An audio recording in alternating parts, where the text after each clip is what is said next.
Vamos ver o depoimento do doutor em genética, Michel Naslavski. Ele fala sobre o limite da ciência quando se trata de modificações genéticas. Quando a gente fala em melhoramento genético, que é um termo até hoje usado, principalmente na agropecuária, a gente está falando em utilizar a informação genética para, de fato, melhorar o plantio de algum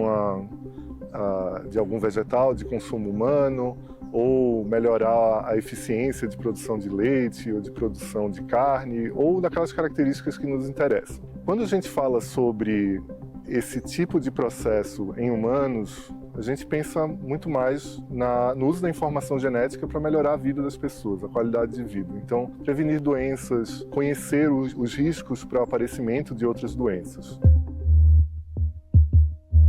Eugenia é um termo muito mais político, geralmente de dominação política, de impedimento do acesso das pessoas à qualidade de vida, e sim da eliminação de pessoas com base em outros tipos de argumentos, muitas vezes, ou sempre, sem qualquer tipo de embasamento científico. Desde o início do processo de reprodução assistida, né, que já está muito consolidado na medicina, tinha-se essa ideia de que se poderia, então, selecionar embriões que não tivessem esses genes alterados, né, associados a essas doenças. E, de fato, alguns casais que têm história na família de doenças genéticas conseguem já atualmente produzir embriões em laboratório e implantar apenas aqueles que não têm a mutação daquela doença. Então, eles diretamente estão prevenindo naquela família, naquela linhagem daquela família, que nasçam crianças com aquelas doenças. A escolha é sempre da pessoa, essa tomada de decisão, porque isso é algo que diferencia, por exemplo, de uma ideia de uma eugenia. Ali havia uma decisão de outra pessoa sobre a vida dos outros. Aqui a gente está falando em empoderar com informação.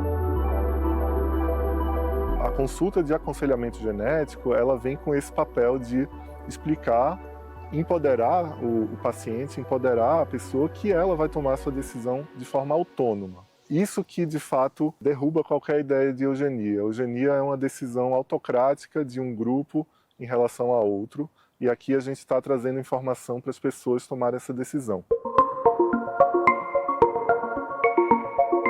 Então eu vejo um país com o uso dessa informação genética em prol da saúde, em prol da prevenção de algumas doenças e principalmente desse conhecimento ser levado pelas próprias pessoas. Elas agora, conhecendo, elas podem tomar decisões melhores.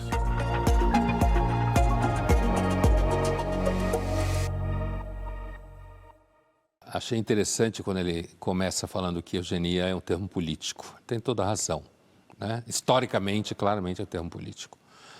E daí vem o horror associado à expressão, inclusive quando o Sloterdijk não estava falando em eugenia especificamente, mas estava falando dos avanços tecnológicos, né, no campo da medicina preventiva, por exemplo. E que eugenia não, eugenia pressupõe uma decisão de um conjunto de pessoas, ou do governo, como você queira, um comitê, sei lá, sobre o destino das pessoas, inclusive excluindo aquelas que não poderiam acompanhar a subida da barra de aperfeiçoamento, né? Seja natural, porque nasceram com algum problema, né? Ou porque a gente já teria tecnologia suficiente para subir essa barra do que é considerado normal, certo? Porque o normal mexe, né? À medida que você vai mudando as condições, ele pode subir, né? O que se considera normal ou suficiente para se falar que tem saúde aquela criança, aquele bebê. Está certíssimo, né? Agora, a ideia, ele toca na ideia da escolha liberal que eu falava antes, né? De que isso é uma coisa que a escolha é dada aos pais. É evidente que é uma escolha dada aos pais sobre um terceiro, que é a criança, né? Mas, sem dúvida nenhuma, não é o Estado que está decidindo, né? Agora, é óbvio que, do ponto de vista estrito da ideia de melhoria das condições de saúde da população, de parte da população, você tem aí uma espécie de eugenia não política, meramente técnica. Inclusive, se a gente pensar, por exemplo, o custo desse processo, seja ele um processo como esse, o custo desse processo em países, por exemplo, como o Brasil, que não está disponível para todo mundo, né? Vai excluir uma grande parte da população, certo? Que, aliás, faz parte do debate todo sobre esse assunto. Vai excluir uma grande parte da população. Por quê? Porque grande parte da população, até chegar ao SUS, grosso modo, vai demorar muito, né? O que é importante, e eu acho que o discurso das pessoas que trabalham com isso, eles sempre ficam um pouco na defensiva, porque essa acusação de eugenia toda hora aparece, o discurso dessas pessoas que trabalham com esse assunto, falando que é escolha, que é empoderamento e tal, que é verdade, mas é antes de tudo para se defender da acusação de eugenia. É óbvio que o que eles estão fazendo é importante e é óbvio que a gente vai investir nisso. Agora, essa história de melhoria genética da humanidade não é novidade, né? Essa discussão já aparece lá em A República de Platão. Ele falava em aperfeiçoamento humano pelos processos seletivos. Claro que não existia a técnica de DNA, que nós estamos aqui falando, né? Então, o que ele defendia, Pondé? Na verdade, a ideia, aliás, o Sloterdijk, na sua argumentação, que a gente passou por ela aqui, ele, inclusive, parte do Platão, né? Quer dizer, porque o Platão, ele pensava numa sociedade perfeita, a sua famosa república lá, né? Pai das utopias políticas, como a gente diz. E você tinha dois caminhos para você melhorar essa sociedade. Você tinha um caminho que era através da educação, conhecido, né? O desenvolvimento da formação dos jovens, né? Os jovens, na cabeça do Platão, deveriam fazer ginástica, como se falava algum tempo atrás, porque os gregos eram absolutamente obcecados pelas competições atléticas. Não é à toa que eles inventaram as Olimpíadas, ser igual a quem vive no Olimpo, que são deuses, né? Os gregos eram, alguns dizem que os gregos antigos chegavam a ser sociopatas em relação à competição, né? Então, ginástica, música, matemática, filosofia, né? Educação básica, que isso então iria formar as pessoas.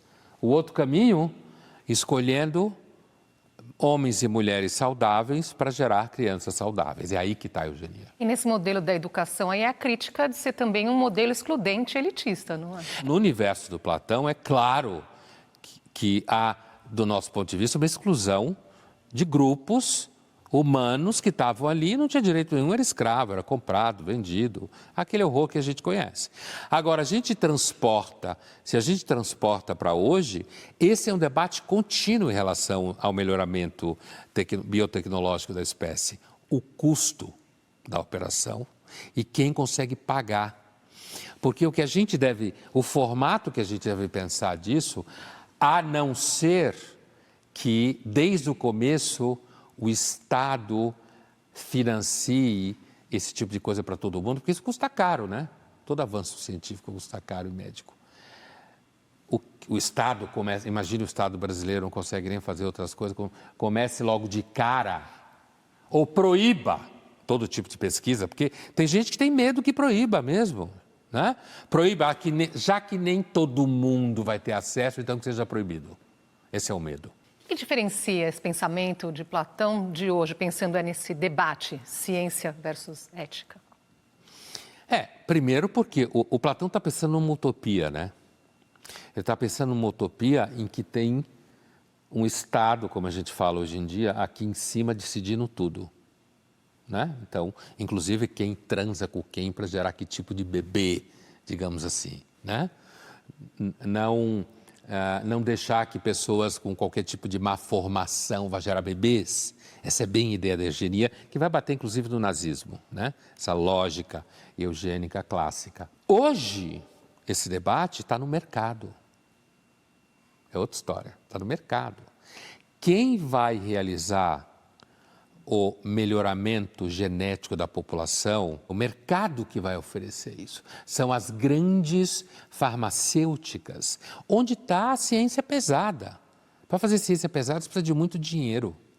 Muito dinheiro. Não é de graça. Não é tipo você vai fazer a pesquisa porque você gosta. Não, alguém banca isso. Então, essa é uma diferença grande. Hoje é uma discussão de mercado, não de Estado. Quem associa Estado está na pré-história do debate. Vou aproveitar para já abrir aqui nossa caixinha de perguntas, porque tem uma pergunta aqui nesse sentido que chegou para a gente nas redes sociais. Zac, DM, o limite é comercial, financeiro ou político? Numa sociedade que for mais avançada em termos de direitos individuais de escolha, será econômico e financeiro, e não político, que é aquilo que eu falava antes. Se não quer usar a técnica, não use, mas não me proíba de usá-la só porque você tem ideias que eu posso considerar retrógradas, certo? Então, numa sociedade que for mais liberal, no sentido das pessoas terem escolhas individuais para gerar seu próprio modo de vida sem ferir a lei, vai ser mais econômico e financeiro do que político. Participe do Linhas Cruzadas, mande sua pergunta, seu comentário para as redes sociais da TV Cultura usando a hashtag Linhas Cruzadas. Se a possibilidade de melhoramento genético estiver à disposição das pessoas, elas pensarão na ética? Não. Muito difícil. Na prática, não. Porque elas vão ver, muito provavelmente, a chance de garantir mais saúde, de garantir um futuro melhor. Eu já estou vendo a propaganda. Dê a seu filho o que você tem de melhor. Biotecnologia advanced, certo? Já estou vendo a propaganda. Acho muito difícil. Porque se for legal, ou seja, já foi feito legal, por que as pessoas vão considerar que seria antiético no sentido de poder introduzir variáveis fora de controle na reprodução? Acho muito pouco provável.